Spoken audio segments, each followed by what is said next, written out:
দেখো, এর আগের দিন আমাদের প্রোটিন হয়েছিল, আজকে নেক্সট বায়োমলিকুলস হিসাবে কার্বোহাইড্রেট হবে। আর প্রোটিনের ক্ষেত্রে পড়াশোনা নিশ্চয়ই করেছো, ঠিক আছে? প্রোটিনের সঙ্গে কার্বোহাইড্রেট কোনো সম্পর্ক নাই, সুতরাং আগের দিনের ক্লাস করা না করার উপর আজকের ক্লাসের কোনো কিছু নির্ভর করে না। কার্বোহাইড্রেট প্রথমেই আগে প্রচুর প্রচুর কার্বোহাইড্রেটের উদাহরণ আছে। প্রোটিনের উদাহরণে যেমন আমাদের হাতের পাফে এখানে গিয়ে শেষ হয়ে গেছিল, কিন্তু কার্বোহাইড্রেটের উদাহরণে শেষ নাই, ঠিক আছে?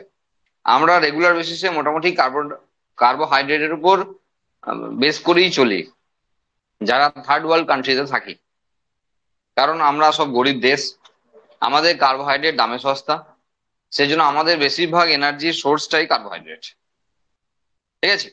চাল, গম, আটা ওইরকম করে না বলে ধান, গম, জোয়ার, বাজরা, রাগি, ভুট্টা, মিলে যা যা পড়বে সব। আন্ডারগ্রাউন্ড স্টেম যেগুলো আছে, আলু, কচু, ওল, আদা, সব, ঠিক আছে? এদিকে সুগার, যত রকমের মিষ্টি জিনিস আছে সব, ঠিক আছে? এসব কার্বোহাইড্রেটের দলে আছে। ভেজিটেবলস এর ম্যাক্সিমাম কার্বোহাইড্রেটের দলে আছে, ঠিক আছে? তার মানে আমরা ডেলি বেসিসে যতটা পরিমাণ খাদ্য গ্রহণ করি, যে যত গরিব তার ক্ষেত্রে কার্বোহাইড্রেট কনজিউমের পরিমাণ তত বেশি, বোঝা গেল? কারণ মাছ, মাংস, দুধ, ডিম তার কমবে, আর সেটা রিপ্লেস করবে ভাত দিয়ে, রুটি দিয়ে, তাই না? তো কার্বোহাইড্রেটের পরিমাণ বাড়ছে। সুতরাং কার্বোহাইড্রেটকেও আমাদের যথেষ্ট গুরুত্বপূর্ণ সহকারে দেখতে হবে, এবং প্রোটিনকে যতটা আমরা সংক্ষেপে দেখেছিলাম, কার্বোহাইড্রেটকে কিন্তু ততটা সংক্ষেপে দেখা যাবে না। কার্বোহাইড্রেটের ক্ষেত্রে একটু খাটতে হবে, বোঝা গেল? তো কার্বোহাইড্রেটকে জেনারেলি স্যাকারাইড বলা হয় এবং সুগারও বলা হয়। যেহেতু স্বাদে মিষ্টি, সেজন্য একে সুগারও বলা হয় সংক্ষেপে, ঠিক আছে? তাহলে কার্বোহাইড্রেটকে আমরা লিখতে পারি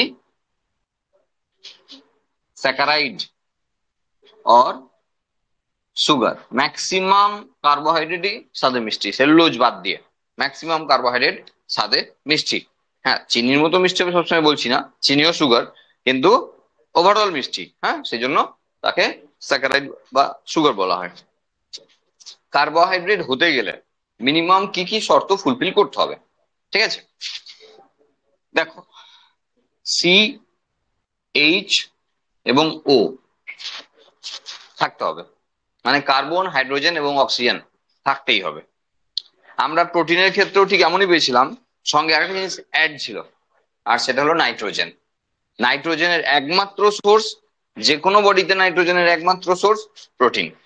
নাইট্রোজেনকে কনজিউম করতে গেলে প্রোটিনকেই খেতে হবে, বোঝা গেল? আর নাইট্রোজেন আমাদের দেহের জন্য, যে কোনো জীব দেহের জন্য কতটা গুরুত্বপূর্ণ সেটা আমরা জানি, কিছু কিছু উদাহরণ দেখলে আমরা বুঝতে পারি। কারণ আমাদের বিল্ডিং এ টোটালটাই প্রায় কার্বোহাইড্রেট, প্রায় প্রোটিন দিয়ে তৈরি। ডিএনএ, আরএনএ নাইট্রোজেন বেস আছে। মানে প্রোটিন আর নিউক্লিক অ্যাসিড এই দিয়ে যদি জীবদেহের গঠন হয়, তো দুটোতেই নাইট্রোজেন আছে, দুটোতেই নাইট্রোজেন আছে। তো নাইট্রোজেন ছাড়া অর্গানিজম ফর্ম হওয়াই অসম্ভব, বোঝা গেল? তাহলে সিএইচও এখানেও আছে, প্রোটিনেও ছিল, এবং ফ্যাটেও পাবো আমরা, ঠিক আছে? তাহলে কিছু তো ডিফারেন্স আছে, বিশেষ করে এর সঙ্গে ফ্যাটের। নাইট্রোজেন নাই, ওর এক্সট্রা আছে। এখানে কার্বন, হাইড্রোজেন, অক্সিজেন আছে, আবার ফ্যাটে গিয়েও দেখবো আমরা কার্বন, হাইড্রোজেন, অক্সিজেন আছে, কিন্তু তারপরেও স্ট্রাকচারালি অনেক ডিফারেন্স আছে, সেই জন্য এরা আলাদা। আচ্ছা, তাহলে এটা থাকতেই হবে। এর সঙ্গে অ্যালডিহাইড মানে সিএইচও অথবা কিটো গ্রুপ থাকতেই হবে। তাহলে অ্যালডিহাইড যদি থাকে তাকে আমরা অ্যালডোজ সুগার বলবো, আর যদি কিটো গ্রুপ থাকে তাকে আমরা কিটোজ সুগার বলবো। তাহলে এটা সিএইচও, এই অ্যালডিহাইড গ্রুপ বলা হয়, কেমিস্ট্রিতে তোমরা পড়বে বা পড়ছো। আর ডাবল বন্ড এটাকে বলা হয় কিটো গ্রুপ, ঠিক আছে? তাহলে হয় অ্যালডিহাইড, হয় অ্যালডিহাইড, না হলে কিটো। তাহলে যদি অ্যালডিহাইড গ্রুপ থাকে কোন একটি সুগারে, তাকে অ্যালডোজ সুগার বলবো, আর যদি কিটো গ্রুপ থাকে তাহলে তাকে আমরা কিটোজ সুগার বলবো, ঠিক আছে? সেটা আমরা স্ট্রাকচারে দেখতে পাবো আস্তে আস্তে। আর কি থাকবে? ওইচ গ্রুপ, একাধিক ওইচ গ্রুপ থাকবে, ঠিক আছে? মানে হাইড্রক্সিল গ্রুপ একাধিক থাকবে। সংখ্যাটা ডিপেন্ড করছে যে কত বড় কার্বোহাইড্রেট তার উপর। ঠিক আছে, কার্বোহাইড্রেটের ক্ষেত্রে ওএইচ গ্রুপের সংখ্যাটা কিন্তু অবশ্যই মোর দ্যান ওয়ান। হ্যাঁ, মোর দ্যান ওয়ান বলাটা ভুল হবে, মোর দ্যান থ্রি থাকবে। ঠিক আছে, ওএইচ গ্রুপ থাকতেই হবে। আর কি, আর এই যে হাইড্রোজেন এবং অক্সিজেনের যে রেশিও, সেটা অবভিয়াসলি 2:1 থাকতে হবে। ওই যে প্রথমে 1 নম্বরে যেটা অ্যারো দেওয়া রয়েছে, তারপরে এটা লিখলে ভালো হতো, হাইড্রোজেন এবং অক্সিজেনের যে রেশিও সেটা 2:1 হবে। যেমন ধরো পপুলারলি যে কার্বোহাইড্রেটকে আমরা খুব নাম করে চিনি, তার নাম গ্লুকোজ, C6H12O6। তাহলে হাইড্রোজেন আছে 12টা আর অক্সিজেন আছে 6টা, তাই 2:1 আছে। এরকম করে তুমি যত কার্বোহাইড্রেট দেখবে সবার ক্ষেত্রেই হাইড্রোজেন এবং অক্সিজেনের যে রেশিও সেটা 2:1। হ্যাঁ, ব্যতিক্রমী আছে। যদি অ্যাসিটিক অ্যাসিডকে দেখি তাহলে সেখানে দেখবো হাইড্রোজেন এবং অক্সিজেনের অনুপাত 2:1, হাইড্রোজেন এবং অক্সিজেনের রেশিও 2:1, কিন্তু সে কার্বোহাইড্রেট নয়। অ্যাসিটিক অ্যাসিড কার্বোহাইড্রেট নয়, কিন্তু সেখানে 2:1 রেশিওতেই হাইড্রোজেন এবং অক্সিজেন আছে। তাহলে বাকি শর্তগুলো তো ফুলফিল করতে হবে, একটা শর্ত ফুলফিল করলেই হবে নাকি? বাকি শর্তগুলো তো ফুলফিল করতে হবে, আর সেই জায়গায় অ্যাসিটিক অ্যাসিড সেই শর্ত ফুলফিল করতে পারছে না। ঠিক উল্টো দিকে, যেমন ডিঅক্সিরাইবোজ, যাদের ডিএনএ তৈরি হয়, ডিঅক্সিরাইবোজ সুগার, ঠিক আছে, সেখানে আমরা দেখতে পাচ্ছি C5H10O4। আমরা পরে আসছি ব্যাপারগুলো নিয়ে, 2:1 নাই। ঠিক আছে, O5 থাকা দরকার ছিল, রাইবোজ সুগার আছে O5। তাহলে রাইবোজ আর ডিঅক্সিরাইবোজের মধ্যে বেসিক ডিফারেন্স এটা হলো রাইবোজ সুগার যা আরএনএ তৈরিতে লাগে, এটা হলো ডিঅক্সিরাইবোজ সুগার যা ডিএনএ তৈরিতে লাগে। এত ডিঅক্সিরাইবোজে হাইড্রোজেন এবং অক্সিজেনের রেশিও 2:1 নেই, তবুও সে কার্বোহাইড্রেট। কেন? বাকি শর্তগুলো, বাকি কন্ডিশন গুলো ফুলফিল করে। বোঝা গেল? একটা কন্ডিশন ফুলফিল না করলে তাকে যেমন আমরা কার্বোহাইড্রেট বলবো না এমন হবে না, তেমন একটা শর্তই মাত্র ফুলফিল করছে তাকে আমরা কার্বোহাইড্রেট বলে দেবো এমনও কিন্তু হবে না। ঠিক আছে, মোটামুটি সব শর্তের বেশিরভাগ শর্তগুলো তাকে ফুলফিল করতে হবে, তখন তাকে আমরা কার্বোহাইড্রেট বলতে পারি। ক্লিয়ার? এবার দেখো, প্রথমেই আমরা যেটা করব সেটা হলো কার্বোহাইড্রেট না ক্লাসিফিকেশন দেখবো, শ্রেণী বিভাগটাকে দেখে নেবো। ক্লাসিফিকেশনটা দেখে নিলে আমাদের পড়তে স্ট্রাকচারালি কেমিক্যাল স্ট্রাকচার গুলো দেখতে অনেক সুবিধা হবে। সেই জন্য প্রথমেই on the basis of their structure কার্বোহাইড্রেটকে আমরা ক্লাসিফাই করছি, এটা বুঝলাম। 3 ভাগে ভাগ করছি, সেটা হলো মনোস্যাকারাইড, যাকে আর ভাঙা যাবে না, যাকে আর ভাঙা যাবে না, যাকে ভাঙলে কি পাবো? কার্বন, হাইড্রোজেন এবং অক্সিজেন পেয়ে যাব। ঠিক আছে, তারা হলো সব মনোস্যাকারাইড, বা মনো মানে এক আর স্যাকারাইড মানে শর্করা, তাহলে এক শর্করা। ঠিক আছে, নেক্সট রয়েছে অলিগোস্যাকারাইড। অলিগোস্যাকারাইড, অলিগো মানেই হলো 2 থেকে 10, 2 থেকে 10 মানে 2 থেকে 10টা মনোস্যাকারাইড যুক্ত হয়ে তৈরি হয় অলিগোস্যাকারাইড। ঠিক আছে, আর রয়েছে মোর দ্যান 10 মনোস্যাকারাইড পরস্পরের সঙ্গে যুক্ত হলে তৈরি হয়ে যাবে পলিস্যাকারাইড। 10-এর বেশি যখনই হবে, মানে 11 থেকে শুরু করে তারপরের গুলো ক্ষেত্রে তাকে বলা হবে পলিস্যাকারাইড। ঠিক আছে, মানে বহু শর্করা। তাহলে এক শর্করা, অলিগো শর্করা আর বহু শর্করা। এবার দেখো মনোস্যাকারাইড, আমরা বলেছি মনোস্যাকারাইডকে আর ভাঙা যাবে না, তাই তো? তাহলে মনোস্যাকারাইডকে আর ভাঙা যাবে না, তাহলে আমরা ভাঙবো না। তো কি করব? মনোস্যাকারাইডের ক্লাসিফিকেশন আছে, সেটাকে আমরা একবার দেখে নেবো on the basis of their carbon number. কতগুলো কার্বন আছে দেখো, মনোস্যাকারাইডকে তো আমরা ভাঙছি না, তাহলে তাদের কার্বনের সংখ্যাটা গুণে নিয়ে একবার ক্লাসিফাই করা যেতে পারে। যেমন ধরো ট্রায়োজ, এখান থেকে শুরু হয়, কার্বনের সংখ্যা 3, বুঝতেই পারছো, ট্রায়োজ 3 কার্বনের সুগার। তেমন রয়েছে টেট্রোজ, বলবো নাকি, 4 কার্বনের সুগার। পেন্টোজ 5 কার্বনের সুগার, এটা তোমরা এমনিতেও জানো, ডিএনএ আরএনএ পড়তে গিয়ে পেন্টোজ কে লেগেছে, পেন্টোজ, এটা আমাদের জন্য পপুলার। আচ্ছা, রয়েছে হেক্সোজ, এটা আমাদের জন্য পপুলার, কারণ গ্লুকোজ, ফ্রুক্টোজ, গ্যালাক্টোজ সবাই এই দলে আছে। এবং রয়েছে হেপ্টোজ, 7 কার্বনের। এই মোটামুটি 3 থেকে 7 কার্বন পর্যন্ত কার্বোহাইড্রেট হয়, মনোস্যাকারাইড হয়। তার মধ্যে এখানে পপুলার বলছি কারণ এইগুলো আমাদের লাগে পরীক্ষায়, সেই জন্য এগুলোকে আমাদের জানতে হবে। হ্যাঁ, ডিএনএ রয়েছে, আরএনএ রয়েছে।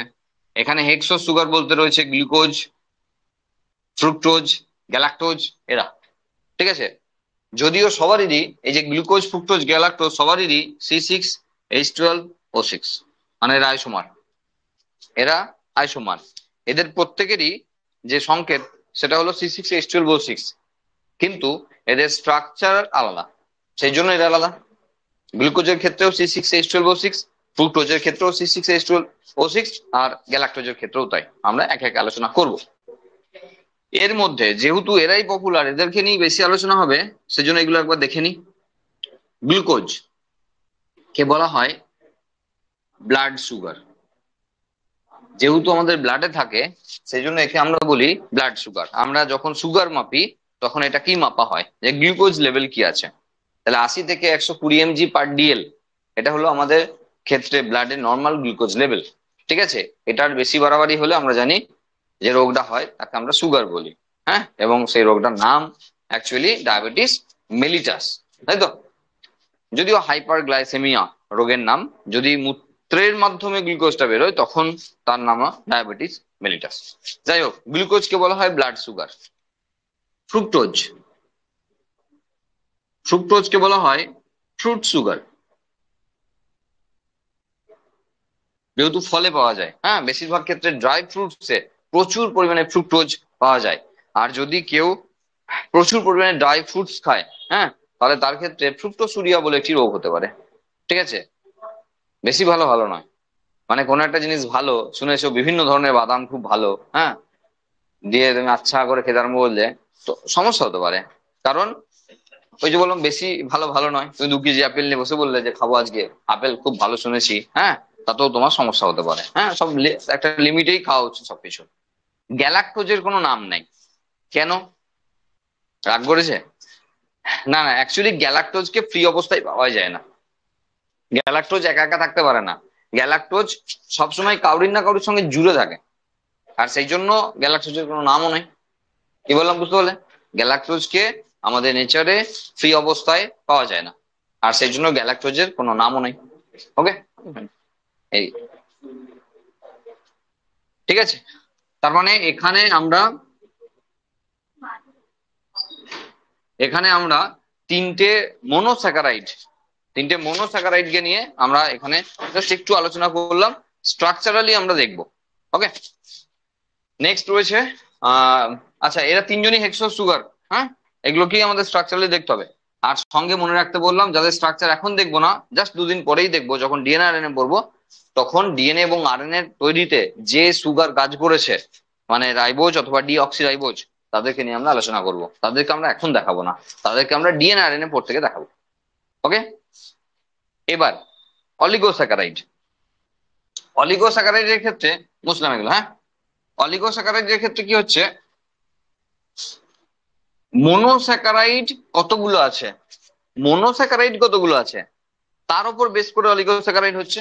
আর এখানে কি হচ্ছে, এখানে হলো নাম্বার অফ কার্বন, কার্বন কটা আছে সেই অনুযায়ী এখানে ট্রায়োস, টেট্রোস, হেক্সোস এইসব হচ্ছে। আর এটা হলো যে মনোস্যাকারাইড কতগুলো আছে সেই অনুযায়ী। তাহলে সেখানে ধরো ডাইস্যাকারাইড, মনের পর কি হয়, ডাই হয় তো, মনের পরে ডাই হয়, ট্রাই হয়, টেট্রা হয়, পেন্টা হয়, হেক্সা হয়, হেপ্টা হয়। কে বলবে এসব কথা? অত বোঝার দরকার নেই। তাহলে যদি দুটো এক শর্করা যুক্ত হয় পরস্পরের সঙ্গে, তাহলে ডাইস্যাকারাইড। 3টে হলে ট্রাই, 4টে হলে টেট্রা, পেন্টা, হেক্সা, হেপ্টা, অক্টা, এরকম করে হবে। হ্যাঁ, তাহলে 10 পর্যন্ত যাচ্ছে এখানে অলিগোস্যাকারাইড। তার মধ্যে যেগুলো পপুলার সেগুলো সব আমাদের সিলেবাসে আছে, সেগুলো হলো ডাইস্যাকারাইড। বাকিদের নিয়ে আলোচনা করার আমাদের দরকার নেই, সিলেবাসের মধ্যে নাই।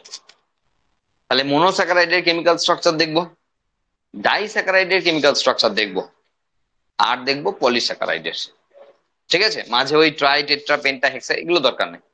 ঠিক আছে, তাহলে এখানে নাম্বার অফ মনোস্যাকারাইড, তার উপর বেস করে অলিগোস্যাকারাইডের ভাগ হয়েছে। ক্লিয়ার সবার কাছে? আর এখানে পলিস্যাকারাইডের ক্ষেত্রে মনোস্যাকারাইডের সংখ্যা 1 থেকে প্রায় 10,000, 1 থেকে 10,000 মনোস্যাকারাইড পরস্পরের সঙ্গে যুক্ত হয়ে তৈরি করেছে পলিস্যাকারাইড। ঠিক আছে? তো কাদের কাদের ক্ষেত্রে এরকম রয়েছে যাদের একটা মলিকিউল ফর্ম করতে 5,000, 7,000, 10,000 মনোস্যাকারাইডকে লেগেছে, সেগুলো আমরা দেখবো পরপর। ডাইস্যাকারাইডে যারা পপুলার তাদেরকে একবার দেখে নিই। যেমন রয়েছে মল্টোজ, একে বলা হয় মল্ট সুগার। মল্ট সুগার এগুলো কিন্তু সবাই ডাইস্যাকারাইড। হ্যাঁ, মল্টোজ কি দিয়ে তৈরি হয়েছে? মল্টোজ তৈরি হয়েছে গ্লুকোজ প্লাস গ্লুকোজ। সেটাই হলো কিনা? তাহলে দুই অণু গ্লুকোজ পরস্পরের সঙ্গে যুক্ত হয়ে তৈরি হয়েছে তোমার মল্টোজ। ওকে, মল্ট কোথায় পাওয়া যায়? যেখান থেকে মদ তৈরি হয়, মানে মদ তৈরির যে মেটেরিয়াল আর কি, ধরো ভাত পচানো হোক, চিড়ে পচানো হোক, বা সেটা আপেল আঙুরি হোক, হ্যাঁ, যে সাবস্ট্রেটটা থেকে তৈরি হবে, প্রডিউস হবে অ্যালকোহল, সেটাকে মল্ট বলা হয়। ঠিক আছে? তো সেই মল্ট এই সুগারটা পাওয়া যায়, সেই জন্য এর নাম মল্ট সুগার। ওকে, নেক্সট রয়েছে ধরো ফ্রুক্টোজ। ফ্রুক্টোজে কি রয়েছে? রয়েছে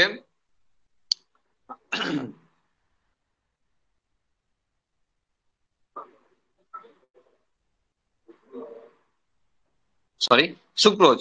সুক্রোজে কি রয়েছে? রয়েছে fructose plus glucose. Fructose plus glucose দিয়ে হচ্ছে সুক্রোজ। একে বলা হয় টেবিল সুগার, যেহেতু টেবিলে পাওয়া যায় নাকি। হ্যাঁ, চিনি জেনারেলি অবস্থা একটু ভালো হলে টি টেবিল থাকে, আর সেখানে সুগার টেবিলেই থাকে, আমাদের মতো কৌটোতে থাকে না যে কোথায় ওখানে তোলা থাকে না, তাই তো? তো সেই জন্য একে টেবিল সুগার বলা হয়, মানে এটা হলো অ্যাকচুয়ালি সুগার, বলতে যা বুঝি আমরা চিনি, সেটা হলো সুক্রোজ। আর রয়েছে ল্যাকটোজ। ল্যাকটোজ যেখানে রয়েছে গ্লুকোজ প্লাস গ্যালাক্টোজ। বললাম গ্যালাক্টোজ ফ্রি পাওয়া যায় না, এই যে ল্যাকটোজ সঙ্গে রয়েছে, একে বলা হয় মিল্ক সুগার। দুধে পাওয়া যায় মিল্ক সুগার, ল্যাকটোজ। বোঝা গেল? তাহলে এই কটা নাম আমাদের একটু জেনে রাখতে হবে কষ্ট করে। 5 জনের নাম মনে রাখতে বলছি। তাহলে ওখানে বলেছিলাম যে গ্লুকোজ যাকে বলা হয় blood sugar, fructose fruit sugar, আর এখানে মল্টোজকে মল্ট সুগার, সুক্রোজকে টেবিল সুগার, আর ল্যাকটোজকে মিল্ক সুগার। ঠিক আছে? আর এই 5 জনেরই কেমিক্যাল স্ট্রাকচার আমরা দেখবো। 5 জনের না, 6 জনের দেখবো। 3টে মনোস্যাকারাইডের দেখবো, 3টে ডাইস্যাকারাইডের দেখবো। ঠিক আছে? পলিস্যাকারাইড, পলিস্যাকারাইডটা একটু পরেও আলোচনা করা যেতে পারে, যাই হোক এক ঝলক এখানে দিয়ে রাখি। সেটা হলো হোমো পলিস্যাকারাইড আর হেটারো পলিস্যাকারাইড। এই দুই ভাগে ভাগ করা হয়, হোমো পলিস্যাকারাইড আর হেটারো পলিস্যাকারাইড। সেগুলো আমরা এগুলো পড়িয়ে নিই, দিয়ে আমরা শেষের দিকে গিয়ে হোমো হেটারো নিয়ে আলোচনা করে দেবো। ঠিক আছে? নাহলে এখন থেকে বুঝতে পারবে না, অসুবিধা হবে। তাহলে আমাদের প্রথম কাজ বোর্ডটাকে মুছে ফেলা, দিয়ে আমাদের মনোস্যাকারাইড থেকে তার কেমিক্যাল স্ট্রাকচার দেখা শুরু করা। ঠিক আছে? চলো ঝটপট বোর্ডটা মুছে ফেলে দিয়ে শুরু করা যাক। প্রথমে কার দেখবো? গ্লুকোজ, সবচেয়ে পপুলার যে গ্লুকোজের স্ট্রাকচার দেখবো। দেখো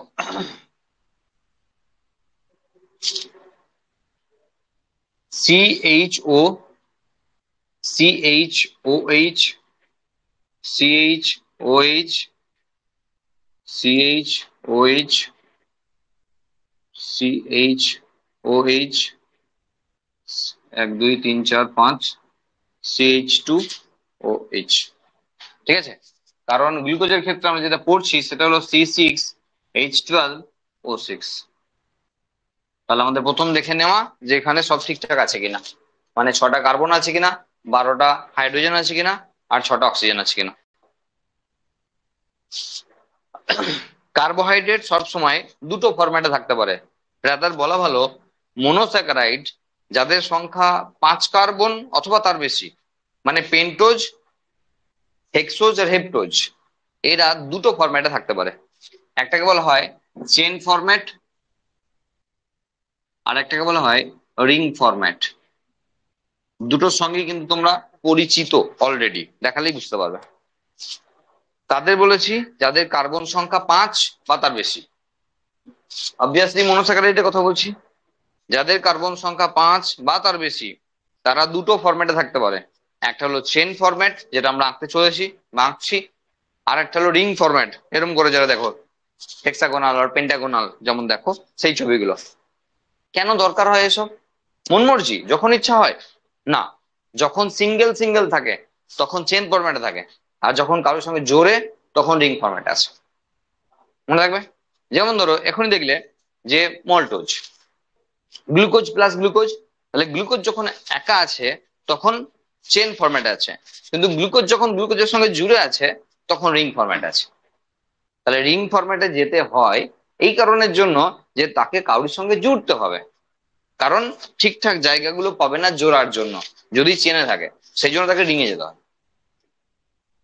বুঝতে অসুবিধা হলে বলবে কাউরি। হ্যাঁ, তাহলে দুটো ফরম্যাটে থাকতে পারে মনোস্যাকারাইড, যাদের কার্বন সংখ্যা 5 বা তার বেশি, তারা চেন ফরম্যাট আর রিং ফরম্যাট। আগে চেনটা দেখে নি, পরে রিং এ আসছি। এখানে খুব স্বাভাবিকভাবেই এটা 1 নম্বর কার্বন, এটা 2 নম্বর কার্বন, এটা 3 নম্বর, এটা 4 নম্বর, 5 আর 6, এর থেকে বড় করে দেখানো যাবে না। ঠিক আছে, দেখো আমরা বলেছিলাম প্রথম শর্ত CHO থাকতেই হবে, আছে। দ্বিতীয় শর্ত হয় অ্যালডিহাইড অথবা কিটো গ্রুপ থাকবে। আমরা গ্লুকোজকে আঁকছি, তো প্রথমেই CHO আছে, মানে এটা একটি অ্যালডোজ সুগার। তাহলে গ্লুকোজ হলো একটি অ্যালডোজ সুগার, যেহেতু গ্লুকোজের ক্ষেত্রে তার চেন ফরম্যাটে আমরা প্রথমেই পাচ্ছি CHO। আমরা বলেছিলাম CHO অথবা কিটো থাকতে হবে, তো এটা একটি অ্যালডোজ সুগার। 3 নম্বরে বলেছিলাম একাধিক OH গ্রুপ থাকবে। হ্যাঁ, সেটা দেখতে গেলে একটু ভাঙাভাঙি করতে হবে, তাহলে দেখতে পাবো আমরা। এই দেখো, প্রথমে স্ট্রাকচারে CHO কে আমরা এভাবে ভাঙতেই পারি। কার্বনের দুটো, কার্বনের 4টে হাত, অক্সিজেনের 2টো হাত, হাইড্রোজেনের 1টা হাত, তো CHO কে আমরা এভাবে লিখতেই পারি। ওকে, আচ্ছা, CHOH, চলো হাত সব ভেঙে দাও। CHOH, এখন CHOH, OH কোন দিকে থাকবে আর H কোন দিকে থাকবে সেই নিয়ে বেশি মাথা মাথা না করলেও হবে। যদি কেউ এক্স্যাক্টলি বুঝতে চাও তাহলে তাকে বোঝাতে হবে অ্যাকচুয়ালি C6H12O6, এ তো গ্লুকোজ ফ্রুক্টোজ গ্যালাক্টোজ সবারই, কিন্তু এই যে বলছি কনফিগারেশন চেঞ্জ আছে, তাদের গঠনগত পরিবর্তন আছে। এইচ কোন হাতে থাকবে, এই হাতে থাকবে না ওই হাতে থাকবে, তার উপর নির্ভর করে কিন্তু এই ফ্রুক্টোজ গ্যালাক্টোজের ব্যাপার স্যাপার গুলো আছে। তো অত মাথা না ঘামালেও চলে যাবে আমাদের ক্লাসে। ঠিক আছে, আমাদের নিট পর্যন্ত অত মাথা ঘামানোর দরকার পড়বে না। ঠিক আছে, কারণ এই কোন ধরনের কেমিক্যাল স্ট্রাকচার আসবে কি করে, এমনিতেই তো MCQ আছে, অমনিতেই আসতো না, তো এমনিতে তো আসবেই না। বোঝা গেল? কিন্তু প্রত্যেকটা জিনিস আমাকে ভালো করে বুঝতে হবে, না বুঝলে কিন্তু আমরা পরের গুলোতে কিছু করতে পারবো না। বোঝা গেল? এবং কার্বোহাইড্রেট যদি তুমি না বোঝো তাহলে DNA বুঝতে পারবে না, যেটা 12 পর্যন্ত আছে, 11 একবার আছে, 12 একবার আছে, তার মানে ভীষণ মুশকিলে পড়ে যাবে। ঠিক আছে, সুতরাং এগুলো সব বুঝতেই হবে। আচ্ছা, নেক্সট একইভাবে CHOH, এইচ কে ওদিকে করে দিলাম, এদিকে করে দিলাম, ভেঙে দিলাম, এবং এখানেও এসেও তাই, OH, H, H, দেখে নাও সবই একই আছে। এবং লাস্ট শর্ত, এই শর্তটাও মেনে নিচ্ছে, একাধিক OH গ্রুপ থাকবে। দেখো OH, OH, OH, OH, OH, আচ্ছা, তাহলে এ কার্বোহাইড্রেট, নো ডাউট এ কার্বোহাইড্রেট, কারণ সবগুলো শর্তই এ ফুলফিল করছে।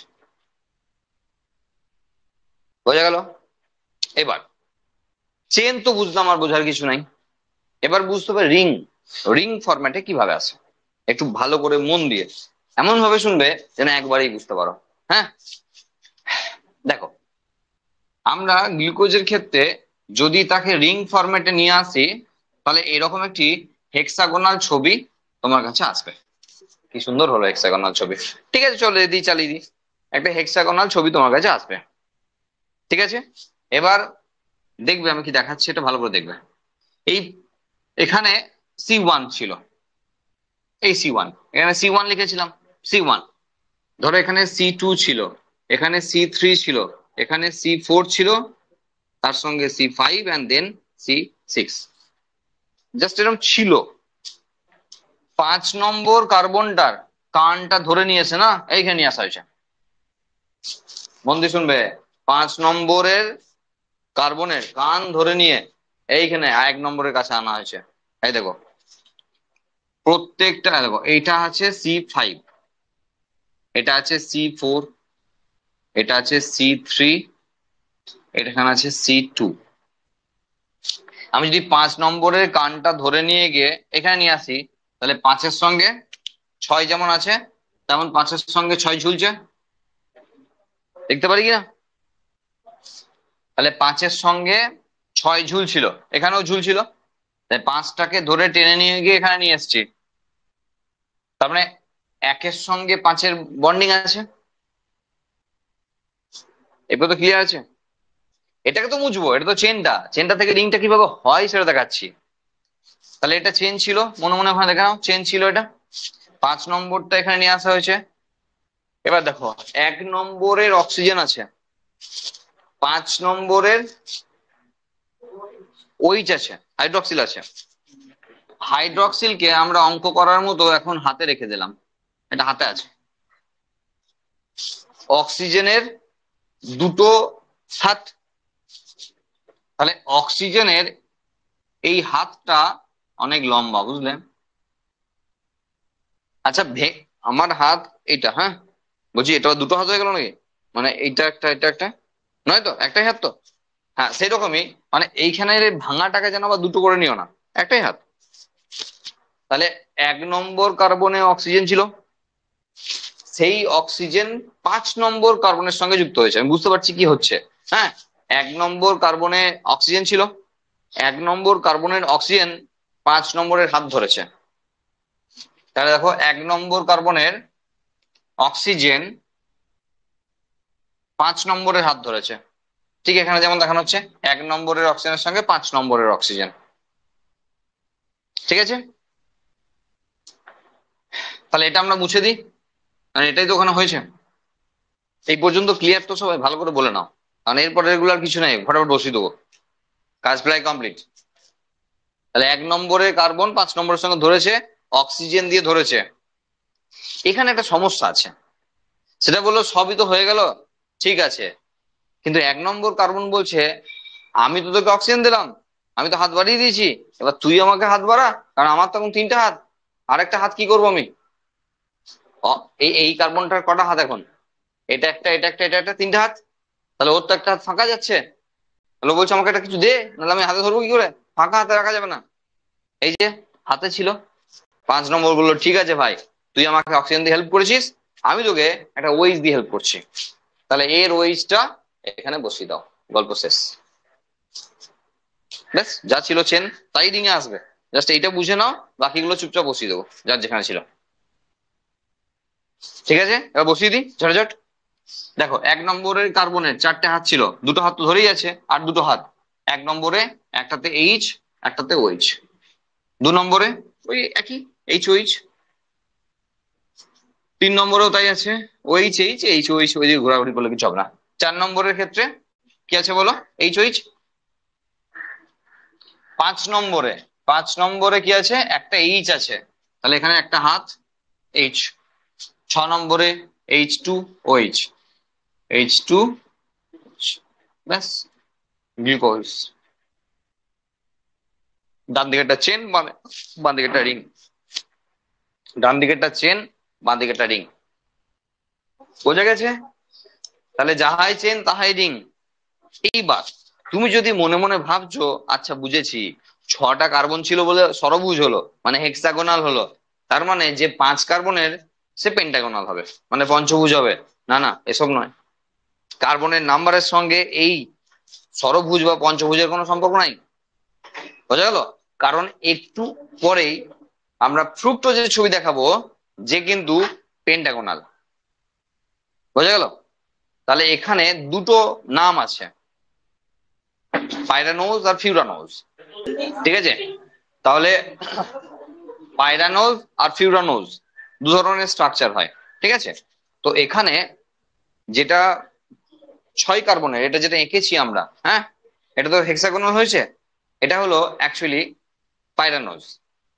আর যখন পেন্টাগোনাল হবে তখন সেটা ফিউরানোজ।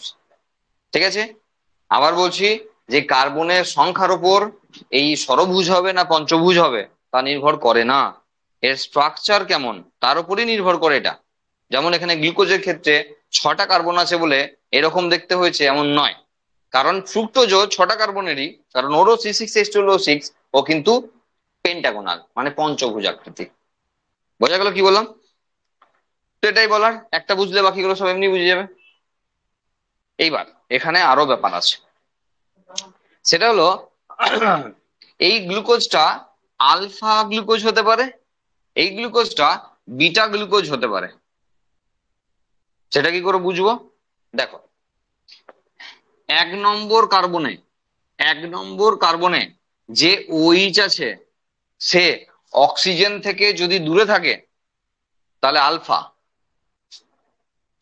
আর যদি উল্টোটা হয় তাহলে বিটা। কি বললাম আরেকবার বলি, সেটা হলো 1 নম্বরে যে হাইড্রক্সিল গ্রুপ রয়েছে, 1 নম্বরে যে হাইড্রক্সিল গ্রুপ রয়েছে, সে যদি অক্সিজেন থেকে দূরে থাকে তাহলে আলফা সুগার মানে আলফা গ্লুকোজ হবে, বিটাটা মুছে দিয়ে আলফা গ্লুকোজ হবে। আর যদি ঠিক উল্টোটা লিখতাম, মানে ওইচটা উপরে লিখে এইচটা নিচে লিখি, তাহলে এটা বিটা গ্লুকোজ। জাস্ট এইটুকু পার্থক্য, আলফা গ্লুকোজ আর বিটা গ্লুকোজ।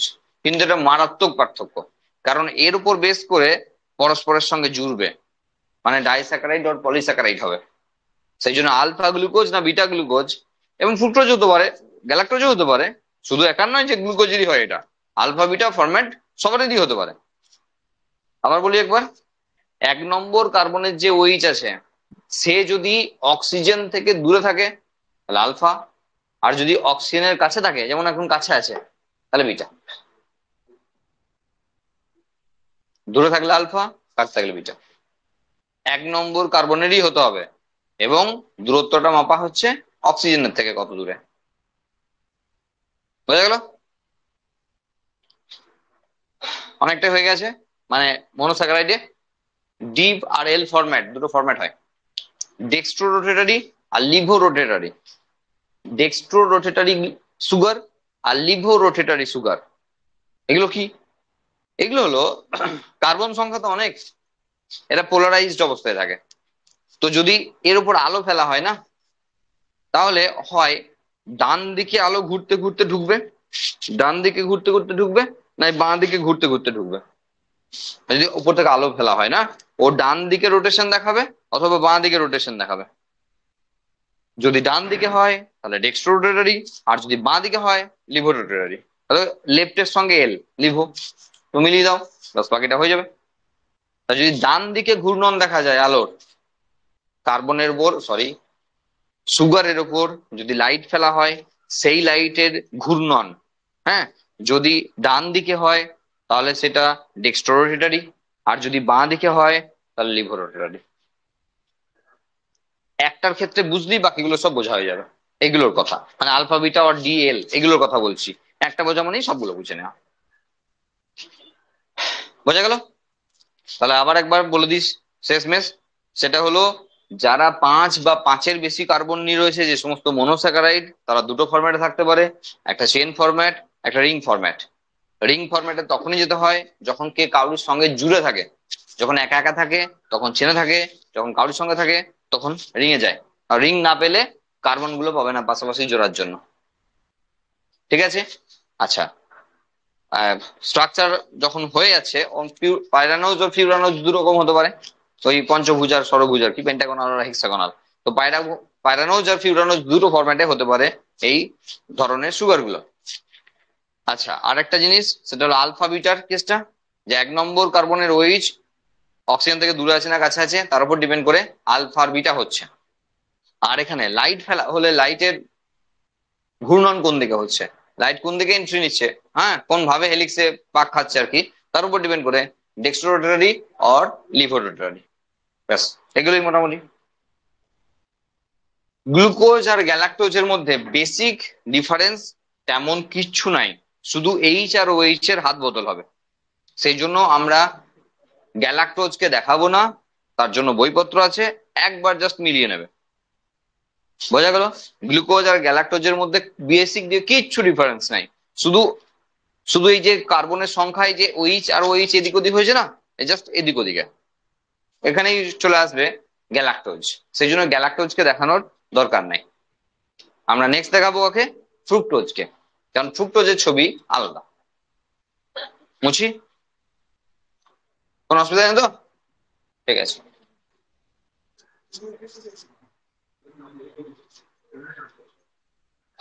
চলো দেখো, ফ্রুক্টোজ একই, তাহলে C1,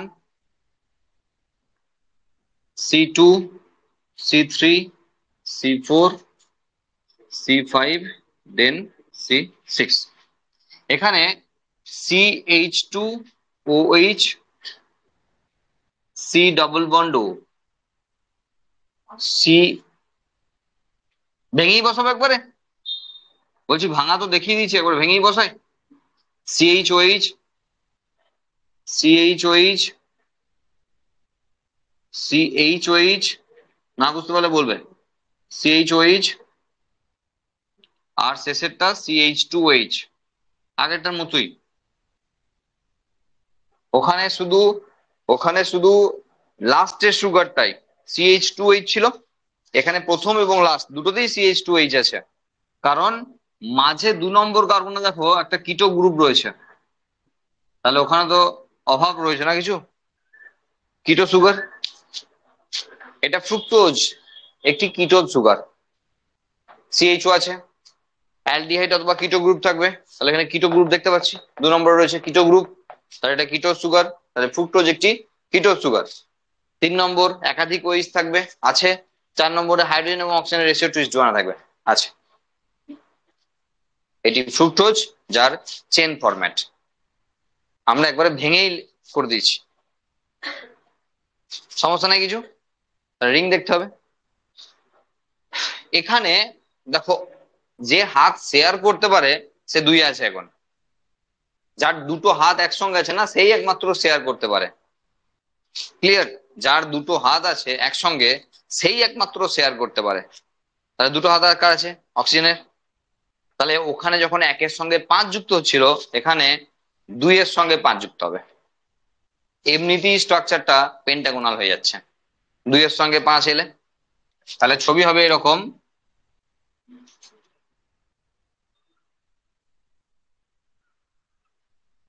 ঠিক আছে? তাহলে এখানে এবার চুপচাপ বসাও, C1, C2, C3, C4, C5, C6 যেমন ছিল, ঠিক আছে? তবে এখানে বিষয়টা হলো C2 এর সঙ্গে জুড়েছে, ভালো করে মন দিয়ে শুনবে, এটা কিন্তু ভুল করা আছে, এখানে করে নিও না আপনি হট করে, এটা ভুল করা আছে। আমরা বলেছি যার দুটো হাত আছে সে শেয়ার করতে পারে, তাহলে এখানে একটু চেঞ্জ করতে হবে, এটা C2, C1 C এর সঙ্গে আছে, তাহলে C3 এটা, C4 এটা, C5 এটা, C6 এটা। ক্লিয়ার? আচ্ছা, তাহলে 2-এর সঙ্গে 5 আগে যেমন কান ধরে জুড়েছিলে, কান ধরে জুড়ে দাও, তাহলে 5 নম্বর কার্বন চলে আসবে এখানে। এখানে আছে C5, তাহলে C5 এর সঙ্গে C6 ঝুলছে, তাহলে ঝুলিয়ে দাও, C5 এর সঙ্গে C6। 2 নম্বর কার্বনের সঙ্গে 5 নম্বর কার্বন যুক্ত হয়েছে কার দ্বারা?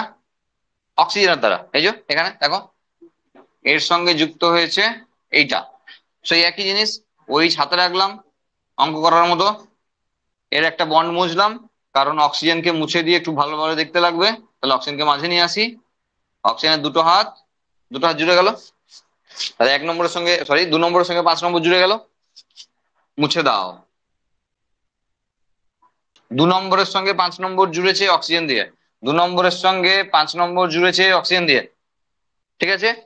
2-এর সঙ্গে 1 ঝুলছে, 5-এর সঙ্গে 6 ঝুলছে, 2-এর সঙ্গে 1 ঝুলছে, 5-এর সঙ্গে 6 ঝুলছে, বাকি যার যেখানে আছে বসিয়ে দাও, গল্প শেষ। কার্বন কটা মিলিয়ে দিলি, বাকি যেখানে যা আছে বসিয়ে দাও, হয়তো হয়ে গেল। তার মানে এখানে C3, এখানে C4, C5C6। বাকি এখানে যেখানে যেখানে আছে CH2H, তাহলে 1 নম্বরে আছে CH2H, 2 নম্বরের 2 নম্বরে এই যে একে দিয়েছে, এর হাতে ধরিয়ে দিয়েছে 5 নম্বরে যেটা হাতে ছিল OH, এই যে এটা, তাহলে 2 নম্বরের সঙ্গে একটা OH জুড়ে দাও। ওকে, আর 3-এ HOH বসাচ্ছি না, 4-এ HOH, 5-এর ক্ষেত্রে একটা H আছে, তাহলে 5-এর ক্ষেত্রে একটা H হবে, 6-এ H2OH হয়ে গেল ফ্রুক্টোজ। তবে এখানে একটা কথা, তুমি একবার চেক করে দেখো, যদি এটা 1 হতো, 2 হতো, 3 হতো, 4 হতো, 5 হতো, 6 হতো, একই তো আছে। এবার ঘুরিয়ে দাও, 1 2 3 4 5 6, আর তুমি 1 2 3 4 5 6 এরকম করেছো, 6টাকে 1 ধরো, 1 5-এর জায়গায় 2 ধরো, 3 4 5 6, দেখো একই ছবি। বুঝতে পারলাম? হ্যাঁ, কোথায় HOH এ, হ্যাঁ ওটা চেঞ্জ করে নিতে হবে। তাহলে এটা যদি আমি 1 ধরি, এটা যদি 2 ধরি, এটা যদি 3 ধরি, এটা 4 ধরি, এটা 5 ধরি, এটা 6 ধরি, তাহলে শুধুমাত্র H আর OH এর হাত বদল ছাড়া আর কিছু হবে না, তেমন চেঞ্জ। বোঝা গেল? এটা ফ্রুক্টোজ। দেখো 6 কার্বনেরই সুগার, কিন্তু হেক্সাগোনাল হলো না, তার মানে কার্বনের সংখ্যার উপর নির্ভর করছে না সে পেন্টাগোনাল হবে, মানে পাইটানোজ হবে না ফিউরানোজ হবে। মনোস্যাকারাইড শেষ, এরপর জুড়তে হবে শুধু ডাইস্যাকারাইড, এরকম করে ছবি আর জোড়া, এটাই হলো কাজ। ঠিক আছে, জুড়ি, দেরি কিস বাত কি নাকি, জোড়া যাক। চলো, প্রথমে মল্টোজ।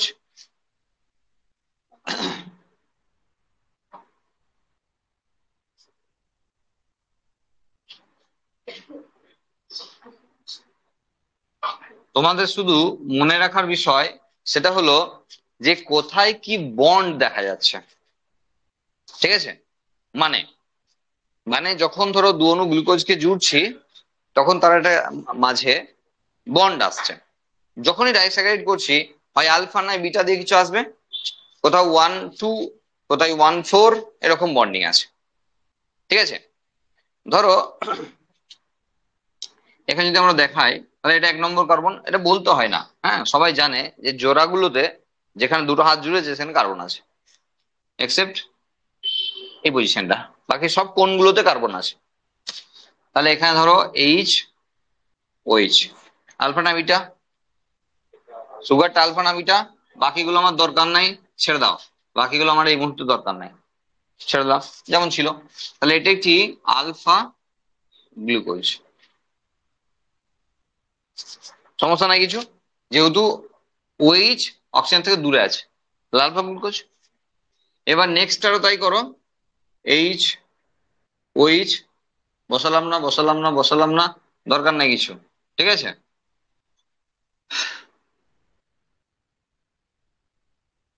যেমন CH2H, ওগুলো কিছু বসায়নি, ওগুলোর দরকার নেই। তাহলে এখানে একটা গ্লুকোজ, এখানে একটা গ্লুকোজ, দুটো গ্লুকোজকে আঁকলাম, দুটো গ্লুকোজকে আমরা আঁকলাম। ঠিক আছে, এবার দেখো পরের গ্লুকোজটা কি আছে তার উপর ম্যাটার করছে না যে এখানে কি বন্ডিং হবে, এখানে বন্ডিং এর নামটা হয় সবসময় প্রথম গ্লুকোজটার উপর, বা প্রথম যে সুগারটা আছে তার উপর নাম হয়। মানে এখানে ধরো আমি বন্ড বলছি যে α1,4 গ্লাইকোসাইডিক বন্ড। আমরা প্রোটিনে কি বন্ড দেখেছিলাম? পেপটাইড বন্ড, মনে আছে নিশ্চয়ই। আর কার্বোহাইড্রেটের ক্ষেত্রে সব সময় গ্লাইকোসাইডিক বন্ড। ঠিক আছে, প্রোটিনে পেপটাইড বন্ড, কার্বোহাইড্রেটে গ্লাইকোসাইডিক বন্ড। আলফা কেন, সেটা আমরা প্রথম সুগারটাই শিখে গেছি কেন আলফা লেখা হয়েছে। আর 1,4 কেন লেখা হচ্ছে, কারণ এটা দেখো 1 নম্বর কার্বন, এটা 2 3 4 5 6 যা আছে, 1 2 3 4 5 6, তাহলে 1,4 মানে এর একের সঙ্গে এর 4 জুড়বে, আর যেহেতু carbohydrate, that's why glycosidic bond. জুড়ে দাও, দেরি কিসের, কি হবে, জল বেরোবে, মানে ডিহাইড্রেশন হবে, তাহলে ও এইচ ও এইচ মানে H2O2 হচ্ছিল, সেখান থেকে H2O বেরিয়ে গেল, কে পড়ে থাকলো? একটা অক্সিজেন। হ্যাঁ, ওই বন্ডটারই তো নাম গ্লাইকোসাইডিক বন্ড। ব্যাস, হয়ে গেল একটি মল্ট সুগার, মল্টোজ। এটা চেনে থাকলে জোড়া সম্ভব হতো না, তাই এর এই রিং এ আসা। বুঝে গেল? তাহলে এখানে H2O2 ছিল, এখান থেকে H2O বেরিয়ে গেল, ওই বন্ডটা হলো, এই বন্ডটার নামই হলো গ্লাইকোসাইডিক বন্ড। ঠিক আছে, সেই জন্য α1,4 গ্লাইকোসাইডিক বন্ড। এইভাবে α1,2 গ্লাইকোসাইডিক বন্ড হবে, যদি তোমরা মনে করো দেখানোর প্রয়োজন আছে তা দেখাতে হবে, আর না হলে বুদ্ধিমান লোগোকে লিয়ে ইশারা হি কাফি হ্যায়। এরকম করেই আসবে β1,4 গ্লাইকোসাইডিক বন্ড পরের দুটোর ক্ষেত্রে, মানে পরের দুটো ডাইস্যাকারাইডের ক্ষেত্রে। আমরা এখানে মল্টোজকে দেখলাম, ঠিক তেমন ভাবেই সুক্রোজ আসবে, যা ফ্রুক্টোজের সঙ্গে গ্লুকোজকে জুড়বে, আর আসবে ল্যাকটোজ, যারা গ্লুকোজের সঙ্গে গ্যালাক্টোজকে জুড়বে। সেই দুটো জায়গাতে α1,2 গ্লাইকোসাইডিক বন্ড দেখা যাবে এক জায়গায়, আর এক জায়গায় β1,4 গ্লাইকোসাইডিক বন্ড দেখা যাবে। ব্যাস, বাকি তো একই বিষয় আছে, আমার মনে হয় না বুঝতে খুব একটা অসুবিধা হবে। কি করতে পারবে তো, মানে ঘরে গিয়ে বুঝতে পারবে তো কি বলছি? এখানে কেন এই নামটা হয়েছে আমি বুঝিয়ে দিয়েছি, স্ট্রাকচার গুলো বুঝিয়ে দিয়েছি। এরপর দুটো জোড়া বাকি আছে, সেগুলো জুড়তে গেলে আবার 8টা অবধি জুড়তে হবে। আমরা বলছি ঘরে একটু দেখো, সেলফ স্টাডিটা খুব দরকার।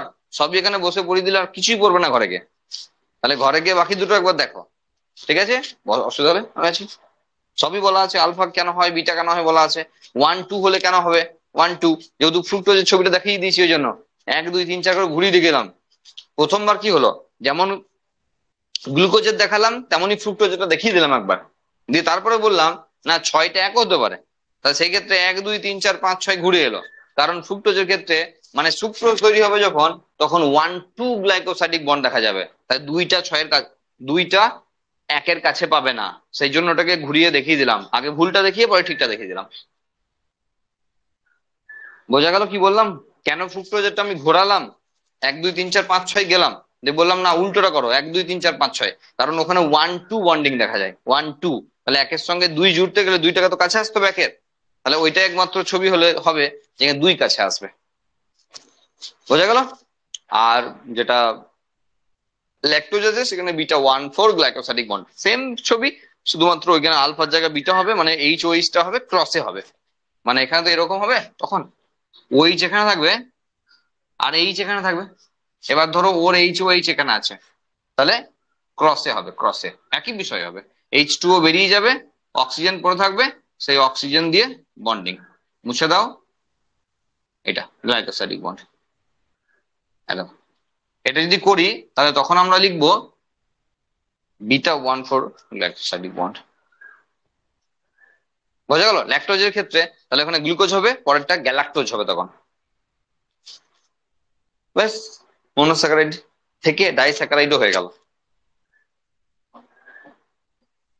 প্রবলেম থাকলে বলো, নাই কিছু?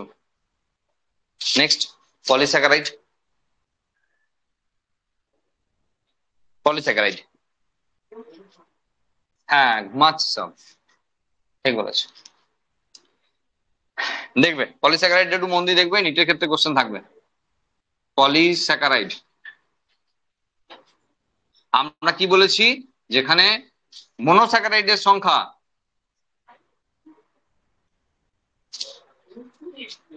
আচ্ছা ঠিক আছে চলো 11 থেকে 10,000, ঠিক আছে। একটা মলিকিউল তৈরি করতে 10,000 গ্লুকোজকে বা 10,000 এই ধরনের কাউকে মানে মনোস্যাকারাইডকে যুক্ত হতে হয়, বুঝতে পারছো? তারপরে এক মলিকিউল সেটা তৈরি হয়, তার মানে এর চেন অনেক লম্বা, ঠিক আছে। তো পলিস্যাকারাইড বললাম দু রকমের হতে পারে, একটা হলো হোমো পলিস্যাকারাইড আর একটা হলো হেটারো পলিস্যাকারাইড। দুটোকেই তোমরা তো কম বেশি চেনো, দুটোকেই চেনো। দেখো, হোমো পলিস্যাকারাইড কাকে বলছি, যেখানে এক ধরনেরই মনোস্যাকারাইড যুক্ত হয়েছে, লাইক স্টার্চ। একে না চিনলেও তোমরা আপাতত একে চেনো, সেটা হলো সেলুলোজ। মনে পড়ে সেল বলের স্ট্রাকচার দেখতে গিয়ে দেখেছিলে? সেলুলোজ, সব গ্লুকোজ জুড়ে জুড়ে লম্বা লম্বা চেন হচ্ছিল। তাহলে সেলুলোজ গ্লুকোজের পলিমার, স্টার্চ গ্লুকোজের পলিমার, গ্লাইকোজেন যাকে অ্যানিমাল স্টার্চ বলা হয় আমাদের দেহের সঞ্চিত খাদ্যবস্তু, এটা উদ্ভিদ দেহের সঞ্চিত খাদ্যবস্তু, এটা আমাদের দেহের সঞ্চিত খাদ্যবস্তু, এটা সেল বলের ফরমেশন, এটাও গ্লুকোজের পলিমার। স্টার্চে মোটামুটি 1 থেকে 3 হাজার গ্লুকোজ মলিকুল থাকে এক অণু স্টার্চ তৈরি করতে গেলে, যেখানে সেলুলোজের ক্ষেত্রে 1 থেকে 5 হাজার গ্লুকোজ মলিকুল থাকে দিয়ে তৈরি হয় সেলুলোজ। আর যেখানে 1 থেকে 10 হাজার গ্লুকোজ মলিকুল পরস্পরের সঙ্গে যুক্ত হয়ে, এক থেকে নয় মানে 11 থেকে নয়, এক থেকে তো বলে ফেললাম কতবার, 11 থেকে নয়, ওদের সংখ্যাটাই প্রায় 10 হাজারের কাছাকাছি সবসময়, মানে 9-10 হাজার গ্লুকোজ মলিকুল পরস্পরের সঙ্গে জুড়ে তৈরি হয় গ্লাইকোজেন। দেখো সবই কিন্তু গ্লুকোজ গ্লুকোজ গ্লুকোজ, তাই মানে সব পলিস্যাকারাইডই কিন্তু গ্লুকোজের পরিমাণ নয়। যেমন ধরো ফ্রুকটান্স শুধু ফ্রুক্টোজ জুড়েছে, গ্যালাক্ট্যান্স শুধু গ্যালাক্টোজ জুড়েছে, এগুলোকে গ্লুকান্স বলা হয় সবাইকে একসঙ্গে, যেহেতু গ্লুকোজ জুড়েছে। বোঝা গেল কি বললাম? যদি এক ধরনের মনোস্যাকারাইডই পরস্পরের সঙ্গে যুক্ত হয় তখন তাকে হোমোপলিস্যাকারাইড বলা হবে। আর হেটারোর নামটা মনে পড়ছে কি? এবার ভেবে দেখো তো মনে পড়ে কিনা, বললেই মনে পড়বে, পড়েছো যেহেতু, পেপটাইডোগ্লাইক্যান। এবার মনে পড়লো? যখন ব্যাকটেরিয়াল সেল ওয়াল দেখেছিলাম আমরা বলেছিলাম সেখানে ন্যাগ আছে আর ন্যাম আছে। তাহলে এন অ্যাসিটাইল গ্লুকোসামাইন এক ধরনের sugar, N acetyl muramic acid এক ধরনের সুগার, যারা প্রথম থেকে ক্লাস করছে তারা জানে। এন অ্যাসিটাইল গ্লুকোসামাইন হলো এক ধরনের carbohydrate, N acetyl muramic acid এক ধরনের কার্বোহাইড্রেট। তাহলে ওখানে যখন ব্যাকটেরিয়া সেল ওয়াল দেখেছিলাম তখন বলেছিলাম ন্যাগ আর ন্যামের রিপিটেটিভ সিকোয়েন্স থাকে, অল্টারনেটিভ রিপিটেটিভ সিকোয়েন্স থাকে। তাহলে একবার ন্যাগ একবার ন্যাম, একবার ন্যাগ একবার ন্যাম, এইভাবে চলছে কন্টিনিউ, লাইনগুলো চলছে কন্টিনিউ। তাহলে এটা দু ধরনের কার্বোহাইড্রেট জুড়ে আছে, দ্যাটস ওয়াই হেটারো পলিস্যাকারাইড। বোঝা গেল? এই জন্য হেটারো পলিস্যাকারাইড। কাইটিন খুব পপুলার একটা স্ট্রাকচার, কোথায় থাকে? ফাঙ্গাইয়ের সেল বলে কাইটিন দেখা যায়, আর আর্থ্রোপোডার বডিতে কাইটিন দেখা যায়। আর্থ্রোপোডার বডিতে কাইটিন দেখা যায় বলে ফাঙ্গাইকে আমরা অনেক সময় অ্যানিম্যালও ভাবি, ভেবেছে আগের বিজ্ঞানীরা। অনেক কারণের জন্য ফাঙ্গাইকে অ্যানিম্যালও ভেবেছে, ফাঙ্গাইকে প্ল্যান্টও ভাবে, কারণ দুটো ক্যারেক্টারই ওর মধ্যে আছে। যেমন কাইটিনের গঠন, কাইটিন কাইটিন যেমন ওই আরশোলাটা মরে যাওয়ার পরও কয়েকদিন বুঝতেই পারলাম না আরশোলাটা মরে গেছে, কারণ ওর এক্সোস্কেলিটাল স্ট্রাকচার রয়েছে। আমাদের কি হয়, আমাদের আমাদের এন্ডোস্কেলিটাল স্ট্রাকচার, আমাদের হাড্ডিটা ভেতরে আছে, তার উপর মাংস আছে, মানে বাইরের দিক থেকে নরম কিন্তু ভেতরে শক্ত। আরশোলার মতো মানে কীট পতঙ্গদের ইনসেক্টা গ্রুপে যারা রয়েছে তারা উল্টো, তাদের বাইরে থেকে শক্ত ভিতরে নরম। আমাদেরটা উল্টো, আমরা ভিতর থেকে শক্ত বাইরে নরম, মানে মাংস সেই অর্থে নরম হাড়ের থেকে। বোঝা গেল? তো ওদের যে স্কেলিটালটা রয়েছে না সেটাকে বলা হয় এক্সোস্কেলিটাল স্ট্রাকচার, আর যেখানে রয়েছে কাইটিন। বোঝা গেল? সেই কাইটিন অ্যাকচুয়ালি ন্যাগের পলিমার। তার মানে কাইটিনকে আমরা এখানে লিখতে পারি কাইটিন বা চিটিনও বলা হয়, যে হলো ন্যাগের পলিমার। বোঝা গেল? মানে সেখানে শুধুই এন অ্যাসিটাইল গ্লুকোসামাইন আছে, মনে রাখতে হবে একটু। হ্যাঁ, বিশেষ করে জেন পাসের এক্সাম দেবে যারা পরবর্তীতে, তাদের ক্ষেত্রে লাগতে পারে। বোঝা গেল হোমোপলিস্যাকারাইড কি আর হেটেরোপলিস্যাকারাইড কি? এইবার কষ্ট করে একটা জিনিস দেখতে হবে একটু। হ্যাঁ হ্যাঁ, কষ্ট তো আছেই, পড়াশোনা মানেই তো কষ্ট, ঠিক আছে? সেটা কি? সেটা হলো যখন ধরো তুমি স্টার্চের ছবি দেখবে, খুব বেশি দরকার আছে এটা বলছি না, আমরা যেহেতু গ্লুকোজ পড়াচ্ছি সেজন্য ছেড়ে দিচ্ছি এগুলো, এমন নয় যে দরকার আছে পরীক্ষার জন্য খুব একটা। ধরো গ্লুকোজের যখন তুমি স্টার্চের ছবি দেখবে তখন দেখতে পাবে যে সেখানে α1,4 গ্লাইকোসাইডিক বন্ড আছে, আবার α1,6 গ্লাইকোসাইডিক বন্ড আছে। যাত্রী এবার কেমন করে হলো? মানে দুটো বন্ডই আছে বলছে, কেমন করে হয় এসব? দেখো আলাদা চেনের হারে আলাদা চেন আছে, মানে একাধিক চেন যখন পরস্পর জোড়ে, ধরো এটা একটা চেন হয়ে গেল, ভালো করে দেখবে এটা একটা চেন হয়ে গেল, এবার ধরো এই চেনে মানে এই চেনে আমরা আবার একটা সুগারকে আঁকছি, মানে আমরা আবার একটা গ্লুকোজকে আঁকছি, যদি গ্লুকোজের পলিমারই বলেছি, তাহলে এই পজিশনটা তার তো 1 নম্বর পজিশন। এখানে ধরো এইচ আছে আর ও এইচ আছে, না বুঝতে পারলে বলবে। এটা 2 3 4 দরকার নাই। এবার হিসাব করে দেখো, এর কিন্তু এটা 6 নম্বর কার্বন পজিশন, এটা CH2OH। কিছু আভাস পাচ্ছ? পাও পাও, আবার কি, এই তো আভাস পাওয়ার জায়গা চলে এসছে তো। α16 ওই 6 নম্বরে এই চেনে পরস্পরের সঙ্গে α14 গ্লাইকোসাইডিক আছে, আর এই চেনটার সঙ্গে ওই চেনে α16 আছে। কারণ এখান থেকে ডিহাইড্রেশন করিয়ে দাও, জল বেরিয়ে যাবে, আর এখান থেকে গ্লাইকোসাইডিক বন্ড হয়ে যাবে। এই দেখো, তাহলে এই চেনটা আছে, এই চেনটা আছে, এখানে এই আছে, এই চেনে আছে, আবার পরের চেনে আছে, পরের চেনে আছে, এক চেনে তো নেই। বোঝা গেল, সবার জিনিস এক নয়। যেমন ধরো সেলুলোজ, সেলুলোজকে আমরা ফাইবার বলি, মানে এই চলছে তো চলছে, এই এক লাইনে সোজা এক লাইন, ওই জন্য আমরা ফাইবার বলি ওকে। কিন্তু স্টার্চ হলো ব্রাঞ্চড, ব্রাঞ্চড। মনে পড়ে যখন সেল ওয়ালের স্ট্রাকচার দেখেছিলে, ফ্লুইড মোজাইক মডেল, একটু মনে করে দেখো, আমরা বলেছিলাম যা খোঁচাখুচি সব বাইরের দিকে থাকবে, একজনের মনে থাকলেও অ্যাটলিস্ট হয়ে যাবে কাজটা। বলেছিলাম দেখবে সেই প্রোটিনের সঙ্গে না, প্রোটিনের সঙ্গে এবং যে লিপিড রয়েছে তার সঙ্গে কার্বোহাইড্রেট যুক্ত হতে পারে, গ্লাইকোপ্রোটিন আর গ্লাইকোলিপিড এই ধরনের থাকতে পারে। তো যে এই সমস্ত জিনিসগুলো, এই যে এইগুলো সব বাইরের দিকে থাকে, ভেতর দিকে থাকে না। কারণ সেই সেই সব গল্প, সেই দুই ভাইয়ের গল্প, ছিটে বেড়ার গল্প, হ্যাঁ, সেখানে বলেছিলাম যে ভিতর দিকে খোঁচাখাচি থাকলে তো গায়ে লেগে যাবে ঘরের ভিতরে, তো যা আছে বাইরের দিকে থাক, ঝামেলা নাই। তো এইসব বাইরের দিকে দিয়েছিলাম, হ্যাঁ, সব বাইরের দিকে থাকবে, মানে হলো ব্রাঞ্চড। তাহলে এই জায়গাতে আমরা α14 আর α16 লিখতে পারি কেন, সেটা বুঝতে পারছো? এই কারণের জন্য।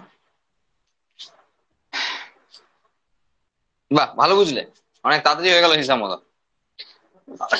এবার যা আছে আর মানে সেই অর্থে কেমিস্ট্রি পোর্শন নাই, এবার একটু গল্প কথা আছে। হ্যাঁ, একটা মানুষের ক্ষেত্রে তার যে টোটাল এনার্জি, তার 70% আসে কার্বোহাইড্রেট থেকে। মানে যাকে যত বেশি পরিশ্রম করতে হয়, যাকে যত বেশি কোনো কাজে এফোর্ট দিতে হয়, পরিশ্রম বলতে বসে ল্যাপটপে কাজ করছে এটা পরিশ্রম না, এই পরিশ্রম নয়, কিন্তু যাকে লেবার দিতে হয় তার ক্ষেত্রে তত বেশি গ্লুকোজ লাগে, সরি, তার ক্ষেত্রে তত বেশি সুগার লাগে, মানে কার্বোহাইড্রেট লাগে। আমাদের এখানে ব্লাড সুগার বলে গ্লুকোজ বেরিয়ে গেল, হ্যাঁ, গ্লুকোজই লাগে। কারণ যাই ভাঙছো দেখো আলটিমেট সেই অর্থে গ্লুকোজই বেশি। আর গ্লুকোজকে ভাঙার এনজাইমই আমাদের আছে সবার, ব্যাকটেরিয়া থেকে শুরু করে মানুষ, লোয়ার টু হায়ার, সবাই গ্লুকোজকেই ভাঙতে পছন্দ করে ফেভারেবল টাইমে। আনফেভারেবল তো অনেক কিছু করতে হয়। বলছি বডি যখন ফেভারেবল কন্ডিশনে থাকে, অনুকূল পরিবেশে থাকে, যখন মা খেতে দিচ্ছে, কোনো অভাব নাই, তখন। এবার মা যখন খেতে দিচ্ছে না, উপোস করে রেখে দিয়েছে, হ্যাঁ, তখন তো অনেক কিছু ভাঙতে হতে পারে। সেই সময়ের কথা বলিনি আমরা, মানে সুসময়ের কথা বলছি, দুঃসময়ের কথা বলিনি। বোঝা গেল, সময় যখন ভালো চলছে তখন সব সময় ব্লাড সুগারকেই খরচ করে, কারণ ওকে ভাঙার এনজাইমই আছে সবার কাছে। বোঝা গেল? তাহলে আমাদের টোটাল যে এনার্জি লাগে, তার 70% এনার্জি আমরা পাই কার্বোহাইড্রেট থেকে। সেজন্য কার্বোহাইড্রেট অত্যন্ত ভাইটাল। আচ্ছা, কার্বোহাইড্রেট ছাড়া দেখো ডিএনএ আরএনএ গঠন হবে না, বুঝতে পারছো? কারণ পেন্টোজ সুগার, রাইবোজ, ডিঅক্সিরাইবোজ, এই সুগার গুলো সব কার্বোহাইড্রেট। তাহলে কার্বোহাইড্রেট ছাড়া নিউক্লিক অ্যাসিড ফর্ম করবে না। তার মানে বুঝতেই পারছো কার্বোহাইড্রেট কতটা গুরুত্বপূর্ণ। আমরা প্রথমে শুরুই করেছিলাম যে দিয়ে, যে আমাদের যে খাদ্য উপাদান, তার ক্ষেত্রে মেজরিটি অ্যামাউন্টে আমরা কার্বোহাইড্রেটকেই রাখি। আচ্ছা, আমরা মাংস দিয়ে ভাত খাই না ভাত দিয়ে মাংস খাই? মাংস দিয়ে ভাত খাই, ভাত দিয়ে মাংস খাই না। তাহলে ভাতটা থাকতো বাটিতে আর মাংসটা থাকতো থালায়, তাহলে মানটা দাঁড়াতো যে ভাত দিয়ে মাংস খাচ্ছি। কিন্তু আমরা মাংস দিয়ে, চাক না এটা, এটা চাক না, তাই না? আর চাক না বলতে আবার অন্য কিছু মানে না, হ্যাঁ, এটা চাক না, হ্যাঁ, তাহলে আমরা তরকারি দিয়ে ভাত খাই, ভাত দিয়ে তরকারি খাই না। তো সেই রকম বিষয়টা তোমাকে বুঝতে হবে, ঠিক আছে? আমাদের খাবারের মেজরিটি অ্যামাউন্টে কার্বোহাইড্রেট থাকে। আমরা সেখানে প্রোটিনের হয়তো একটু সাহায্য নিলাম, এক পিস মাছ পেয়েছি, তারপরে আবার দু পিস আলু পটল যা পেয়েছি সব আবার কার্বোহাইড্রেট। তাহলে সেখানে এক পিস মাছ, তার মধ্যে যতটা প্রোটিন আছে সেটাই ভরসা, কারণ সেখানে আবার কার্বোহাইড্রেট ফ্যাটও আছে, তাই না? তাহলে মেজরিটি কন্টেন্ট আমাদের কিন্তু সব কার্বোহাইড্রেট কন্টেন্ট। বডি বিল্ডিং, দেখো আমাদের প্রাণীদের ক্ষেত্রে বডি বিল্ডিং এ তো প্রোটিন খুব গুরুত্বপূর্ণ, কিন্তু যদি তুমি গাছেদের ক্ষেত্রে একবার দেখো, তাদের স্টোরেজ ফুড মেটেরিয়াল হলো স্টার্চ, তাদের সেল ওয়াল ফরমেশনে আছে সেলুলোজ, তাদের মেজর কন্টেন্টই হলো সব কার্বোহাইড্রেট। সেই জন্য আমরা শাক সবজি ফল টল খেলে আমরা মেজরিটি অ্যামাউন্টে কার্বোহাইড্রেটই পাবো, কারণ তাদের সবই কার্বোহাইড্রেট, বেশিরভাগটা কার্বোহাইড্রেট। হ্যাঁ, তুমি যদি কোনো ডাল খাচ্ছ, তুমি যদি কোনো মানে সয়াবিন খাচ্ছ, মাশরুম খাচ্ছ, তাহলে আলাদা ম্যাটার, কিন্তু তাতেও তাদের সেল ওয়ালে কার্বোহাইড্রেটই আছে, তাই না? মানে সেলুলোজই আছে না, উদ্ভিদের সেল ওয়াল। হ্যাঁ, ওটা কাইটিন থাকলে সেখানে দেখি হলো ন্যাগ আছে, তার মানেও সেই কার্বোহাইড্রেটই আছে ঘুরে ফিরে। আমাদের স্টোরেজ ফুড মেটেরিয়াল বলেছি সবচেয়ে বেশি স্টোর করতে পারি আমরা যেটা, সেটা হলো ফ্যাট। কোনো লিমিট নাই, আনলিমিটেড ফ্যাট স্টোরেজ ক্যাপাসিটি আছে আমাদের কাছে, কিন্তু লিমিটেশন আছে কিসের? কার্বোহাইড্রেটের স্টোরেজের। আমরা আমাদের দেহে যে কার্বোহাইড্রেটকে স্টোর করি তার নাম গ্লাইকোজেন, এবং এটা মোট 600 গ্রাম মতো গ্লাইকোজেনকে আমরা স্টোর করতে পারি। 600 গ্রাম, মাত্র 600 গ্রাম আমরা অ্যাজ এ কার্বোহাইড্রেট আমরা স্টোর করতে পারি, আর সেই ফরম্যাটটা হলো গ্লাইকোজেন। আর সেই জন্য এটাকে আমাদের দেহের স্টার্চ বলা হয়, অ্যানিমাল স্টার্চ বলা হয় একে। এই 600 গ্রামের মধ্যে 250 গ্রাম এটা লিভারে স্টোর হয়, আর 350 গ্রাম এটা মাসেলে সেল হয়। তার মানে এইটুকু স্টোরেজ ক্যাপাসিটি আমাদের আছে, তার বেশি নেই। তার মানে আমরা যতই কার্বোহাইড্রেট খাই না কেন, তাকে কার্বোহাইড্রেট হিসাবে আমরা স্টোর করতে পারবো না, তাকে আবারও ফ্যাটে কনভার্ট করে দেবো, দিয়ে জমি দেবো। তাহলে 2 থালা ভাত খেলে হয়তো হাফ থালা লাগে, আমরা এমনিতেই সবাই প্রায় আমাদের যা ক্যালোরি লাগে সারাদিনে তার থেকে বেশি খাই। আমাদের ক্যালোরি লাগে মোটামুটি, যদি স্টুডেন্ট লাইফ হয়, যদি বিশাল দৌড়ঝাঁপ না করে, তাহলে মোটামুটি 3200 3300 3400 কিলো ক্যালোরি এনার্জি লাগে, যা মোটামুটি 1 থালা ভাত থেকেই হয়ে যাবে। কিন্তু আমরা 5 বার খাই এরকম, 2 থালা ভাত, তারপরে না জানি আর কত কত কিছু খাই না, সকাল থেকে উঠে থেকে আরম্ভ করলাম, হ্যাঁ, দিয়ে তারপরে মাঝে মাঝে লেজ কুরকুরে থেকে শুরু করে এটা ওটা সেটা করে সারাদিনে খেয়েই চলেছি। অথচ দেখা গেল 1 থেকে মাত্র 1.5 বারের খাবারে আমরা টোটাল এনার্জিটাকে কনজিউম করে ফেলেছি, ওটাই এনাফ ছিল। আর সেইগুলি আমাদের মোটা পাওয়ার বেশি কারণ। হ্যাঁ, এবার বলবে স্যার যারা গাদা খায় তবু মোটা হয় না, তাদের কি অবস্থা? তাদের অবস্থাটা এরকম যে হ্যাঁ, তাদের মেটাবলিক প্রসেসে প্রবলেম থাকতে পারে, তাদের জিনগত ব্যাপার থাকতে পারে। কারণ দেখো, খেলেই যে বডিতে লাগতে হবে এমন নয়, খেলে তো বেরিয়েও যেতে পারে, তাহলে খেলেই যে লাগবে এমন সবসময় নয়। কারণ খেতে হবে, কতগুলো ফ্যাক্টর এখানে কাজ করবে। খাওয়ার পর হজম করতে হবে, প্রথম বিষয় খাওয়ার পর হজম করতে হবে। এখন দেখতে হবে তার হজম শক্তি ঠিক আছে কিনা। 2 নম্বর, ধরো হজমও ঠিক আছে, কোনো অসুবিধা নাই, তাহলে নেক্সট দেখতে হবে তার অ্যাবজর্পশন ঠিক লেভেলে হয় তো, রক্তে তুলতে পারে তো খাবারটাকে। আচ্ছা চলো, সেটাও ঠিক আছে। এরপর দেখতে হবে রক্ত থেকে সেলে প্রবেশ করে তো, মানে অ্যাসিমিলেশন হয় তো। যদি অ্যাসিমিলেশন হয় তারপরেও ভাবতে হবে মেটাবলিজম হয় তো, মানে অ্যাসিমিলেশনের পর কি হয়, কিছু কেমিক্যাল প্রসেস চলবে যেটাকে মেটাবলিজম বা বিপাক বলা হয়। যদি যদি সেটা উপচিতি বিপাক হয় তাহলে জমবে, আর যদি অপচিতি বিপাক হয়, ক্যাটাবলিক আর অ্যানাবলিক রিঅ্যাকশন আছে না, যদি উপচিতি হয় তাহলে জমবে, আর যদি অপচিতি হয় তাহলে খরচ হয়ে যাবে। তো এত কিছু ফ্যাক্টরের উপর ডিপেন্ড করছে সে 1 থালা ভাত খেলে আদৌ তার বডিতে লাগবে কি লাগবে না, বোঝা গেল? সুতরাং খেলেই মোটা হবে এমন কোনো কিছু নাই, আবার কম কম খেয়েও যে মোটা হতে পারে না এমনও কিছু নাই। কারণ দেখা গেল তার সিস্টেম এত উন্নত যে যা খাই তাই লাগে। অনেকে বলে না থাইরয়েডের প্রবলেমের লোকজনরা বলে দেখবে জল খেয়ে মোটা হয়ে যাচ্ছি, হাওয়া খেয়ে। হ্যাঁ, জল খেয়ে মোটা হওয়া যায়? কখনো সম্ভব? আমরা আমাদের সাতটা খাদ্য উপাদানের মধ্যে আমরা আমাদের সাতটা খাদ্য উপাদানের মধ্যে তিনটে খাদ্য উপাদান থেকে আমরা শক্তি পাই। আমরা শুধু আমাদের কথা বলছি, গরু ছাগলের কথা বলছি না, তারা কিন্তু চারটে থেকে পায়। কার্বোহাইড্রেট থেকে এনার্জি পাই, আগের দিনই বলছিলাম, প্রোটিন থেকে এনার্জি পাই, ফ্যাট থেকে এনার্জি পাই। আমরা মিনারেলস থেকে পাই না, ভিটামিনস থেকে পাই না, জল থেকে পাই না। রাফেজ, যাকে আমরা ফাইবার বলি, যেটা সেলুলোজ দিয়ে তৈরি, সেই ফাইবার, মানে প্রোটিন ফাইবার না, এটা হলো কার্বোহাইড্রেটের যে ফাইবার, তন্তু, সেই ফাইবার থেকে আমরা পাই না। কারণ অ্যাপেন্ডিক্স হলো সেই অর্গান যা আগে সেলুলোজকে ডাইজেস্ট করতে হেল্প করতো। অ্যাপেন্ডিক্স, ভার্মিফর্ম অ্যাপেন্ডিক্স, যা আমাদের ক্ষেত্রে এখন ভেস্টিজিয়াল অর্গান, মানে নিষ্ক্রিয় অঙ্গ। হ্যাঁ, আস্তে আস্তে যাবে, একদিনে যাবে না, দুদিনে যাবে না, শয়ে শয়ে বছর লাগবে, হাজার হাজার বছর লাগবে যেতে। এখন কিছুই করে না, এমনি বসে আছে। আরো 100-200 বছর পর হয়তো থাকবেই না, তখন অ্যাপেন্ডিক্স এর অপারেশনের কোনো খরচা থাকবে না, তখন থাকবেই না। সেটা 100-200 বছর নয়, হাজার হাজার বছর এখনো লাগবে, তারপরে এটা হবে। ঠিক আছে, প্রচুর টাইম লাগে ইভলিউশনে। তাহলে যে ভার্মিফর্ম অ্যাপেন্ডিক্সটা মাঝে মাঝে আমাদের যন্ত্রণা দেয়, মাঝে মাঝে তাদেরকে কেটে বাদ দিতে 10,000 টাকা খরচা করতে হয়, মাঝে মাঝে ফেটে মরেও যায়, অ্যাপেন্ডিক্স বাস্ট করে গেলে মরেও যেতে পারে, সেই অ্যাপেন্ডিক্সটা কোনো কাজেরই জিনিস না। সুতরাং যদি ডিস্টার্ব না করে তাহলে আবার যেচে আবার বাদ দিতেও যাবো না। হ্যাঁ, ডিস্টার্ব করলে কেটে বাদ দিয়ে দেবো। সেই অ্যাপেন্ডিক্স হলো সেই জায়গা যেখানে আগে আমরা সেলুলোজকে হজম করতে পারার এনজাইম সিক্রেশন হতো। যখন কাঁচা খেতাম, মাংস নয় ডালপালায়, যখন কাঁচা খেতাম, যখন আমরা সেলুলোজকে ডাইরেক্ট কনজিউম করতাম, তখন অ্যাপেন্ডিক্স কাজ করতো, গুরুত্বপূর্ণ কাজ করতো লার্জ ইন্টেস্টাইনে। সেই ছিল সেলুলোজ মেটাবলিজমের প্রধান জায়গা।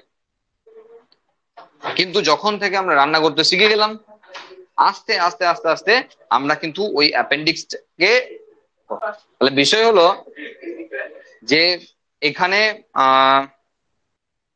হ্যাঁ, তাহলে যখন আমরা কাঁচা কাঁচা জিনিসগুলো খেতাম, তখন কিন্তু এই সেলুলোজকে ডাইজেস্ট করার জন্য আমাদের ভার্মিফর্ম অ্যাপেন্ডিক্সটা কাজ করতো, কিন্তু এখন সেটা ভেস্টিজিয়াল, মানে নিষ্ক্রিয়। বোঝা গেল? এই যে সেলুলোজ কথা যখন এলোই, একে ঝামেলা শেষ করে দেওয়া যাক, কারণ আমাদের খাদ্য উপাদান তো আর আসবে না, এখানেই যা রাফেজের কথা আসছে। রাফেজ আমাদের দেহে কি কাজ করে? ভীষণ ভীষণ গুরুত্বপূর্ণ কাজ করে রাফেজ বা তন্তু।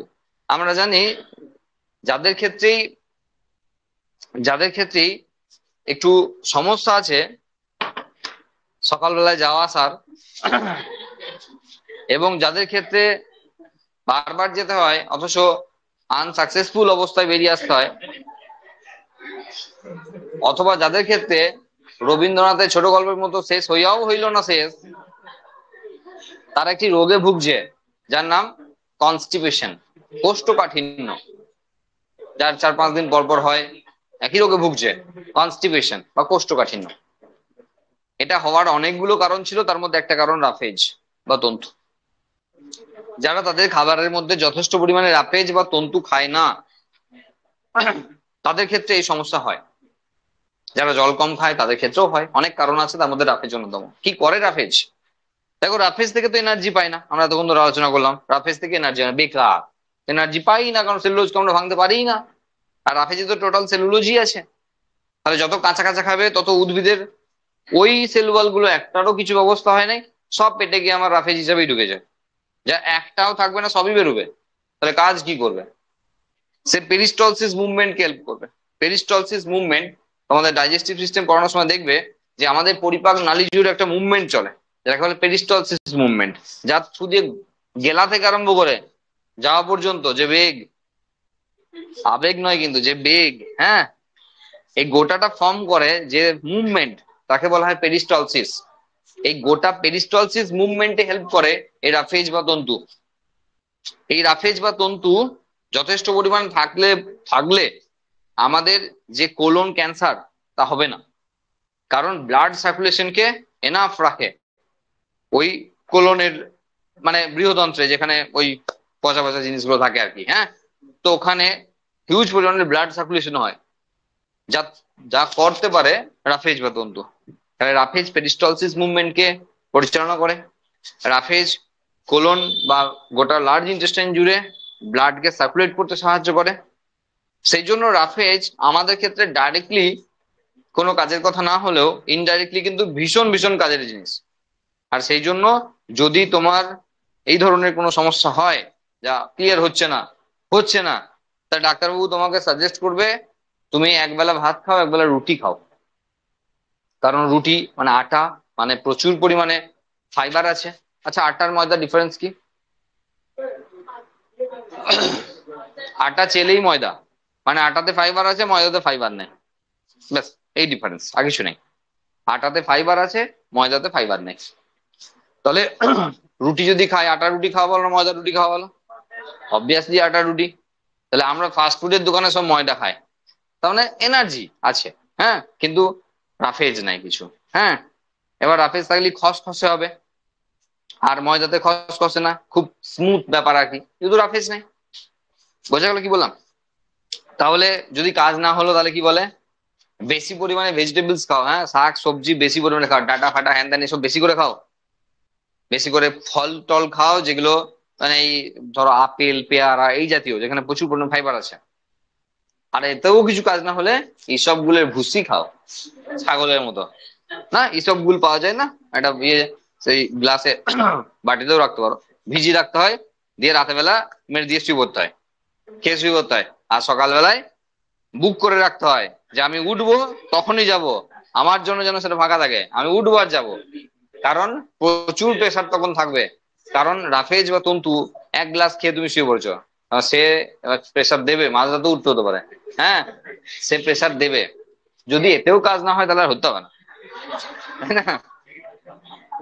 বলছি যদি ডেলি রিকোয়ারমেন্ট বলি না, দেখো তোমরা নিজেরাই বুঝতে পারো ডেলি রিকোয়ারমেন্টটা 4 গ্রাম পার কেজি বডি ওয়েট।